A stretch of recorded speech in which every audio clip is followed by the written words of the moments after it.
500 Miles of Magny-Cours is an endurance race held each year by FVP-moto in association with the Swiss Motorcycle Federation. And as the name suggests, it's a 500-mile long race at the wonderful Magny-Cours track. For 2024, we finally pulled the trigger and gathered all the fantastic support we could. The race weekend is spread over just 2 days. There's a practice day and qualifying day on the Friday, and then the race on Saturday evening. We decided to skip the session as we didn't want to risk the bikes before the race, as it had been raining all that morning. The beauty about this event is that you can experience both day and nighttime racing without it having to be 12 or 24 hours long. Our qualifying pace put us mid-pack at 26 out of 54 teams, so we knew we had our work cut out if we wanted a good result.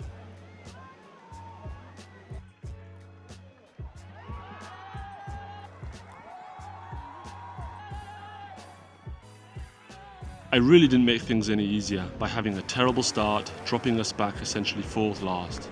Either the bike wasn't starting, or I just couldn't hear it over the noise of 54 bikes starting off.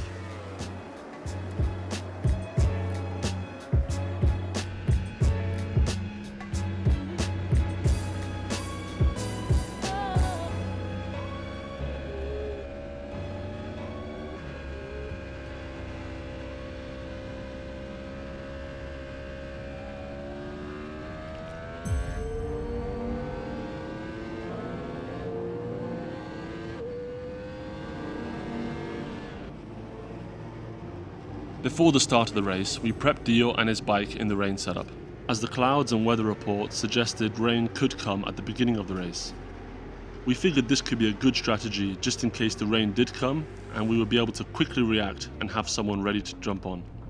But after my first stint, it was relatively clear that the rain was never really going to materialize, so we put his bike back on slicks so we didn't have to change the running order.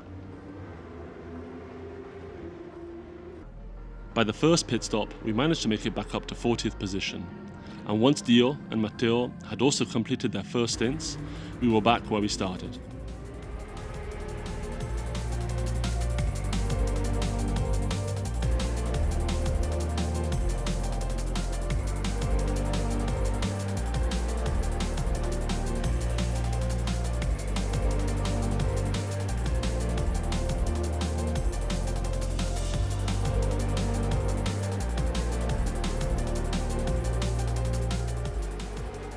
Our strategy was to run 30-minute stints, which equated to roughly 16 laps each. The limiting factor was the size of our stock fuel tanks, not really allowing us to run much longer. Fatigue was also a factor for me at least. All 3 riders ran consistent laps at a good pace, around 1:53 to a 55-second mark, and our precisely executed pit stops meant we were slowly climbing the leaderboard.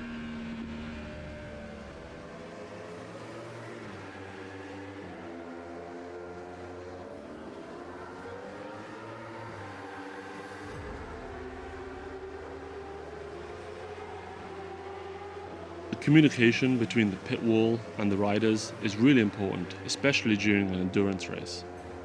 To ensure the pit stops were as smooth as possible, we provided regular communication leading up to the pit stop, giving a lap-by-lap countdown. The riders also had to acknowledge the pit board to ensure the team was ready when they came in.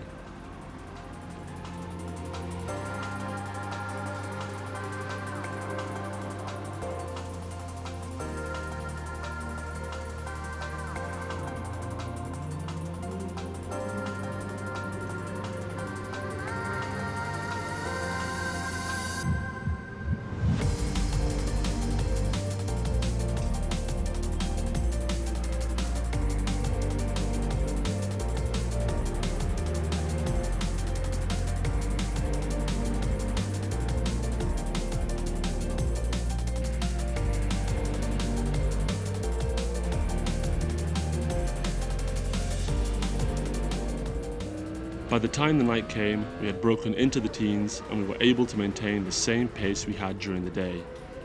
The night also brought lower air temperatures, which really helped minimize the fatigue. Most of the track is relatively well illuminated, especially the corners. But there are a few straight sections with aren't, and riding through them at speed, especially with other traffic or bikes overtaking, is really an incredible experience. One of the main challenges of the night is obviously visibility. To make sure that you could still see the pit board during the night, we both illuminated it and also had an LED strip on it to make it even more obvious. Some teams even opted for TV monitors. We actually had a couple of safety cars during the race. One right on the first lap, which also resulted on a crash on the second lap. One of the risks of the safety car is that it creates very large speed differentials, especially when coming into a tight corner like Adelaide, so you really got to be careful when under the safety car.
For a brief moment during the night, the rain began to come down, but the air and track temperatures were still too high to make a difference, so we continued uninterrupted until it eventually stopped.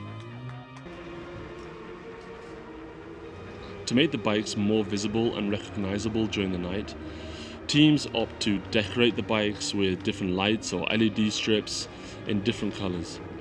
It's really amazing to see, especially when you're on track racing together.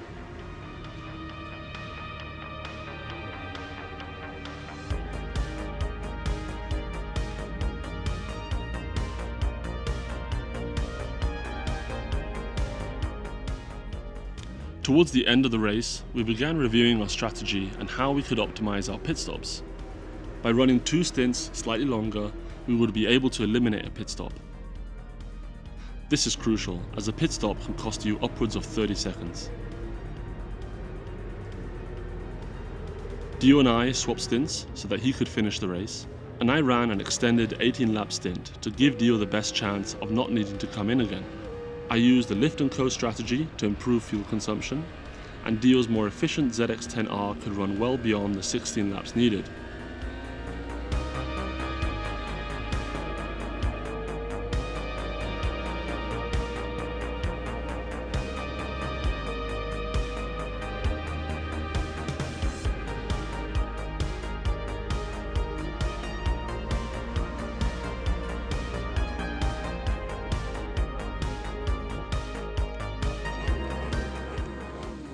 And that was it. We finished the race with no issues or drama, just pure enjoyment. In the end, we achieved an amazing 14th place overall, and 12th in class. And we couldn't have been happier with how everyone helped out and the amazing professionalism of all the team.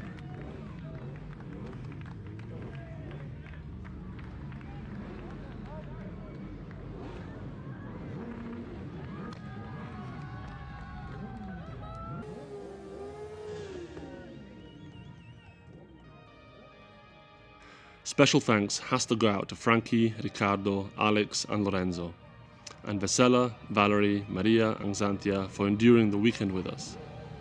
A huge thank you goes out to Patras Broadband, Vasiliki, Alexandros, Ben, Christos and all of our sponsors who'd believed in our dream and helped us in this event. We will be forever grateful.